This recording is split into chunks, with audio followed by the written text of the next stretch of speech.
Hello, hello mga kamanggaran. For today's video, madaling araw na naman, nagluluto na naman ako. O, di ba? Luto ko ngayon ng ampalaya na with egg. With the love. O, di ba? Char. Yan po, nagluto po ako ng ampalaya, pampapait po ng mga puso. O, di ba? Kinakamay lang. Lagyan na natin ng magic syrup para maging magic. Beke naman. O, 'di ba? At lagyan natin ng konting asin, yung malayo sa dagat para iwas kuwan po tayo, char!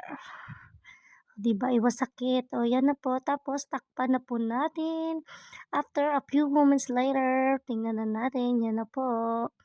Few moments later, 'yan na po, luto na po yung ampalaya natin. Saka na natin siya po ihaluin 'pag luto na po siya para hindi po masyadong mapait. 'Yan po ang teknik ko ha, teknik ko. 'Yan po ang teknik ko. 'Yan, hinahalo-halo ko na po 'yan kasi papaluto na po 'yan. O, 'di ba? And that's for today's video. Thank you po.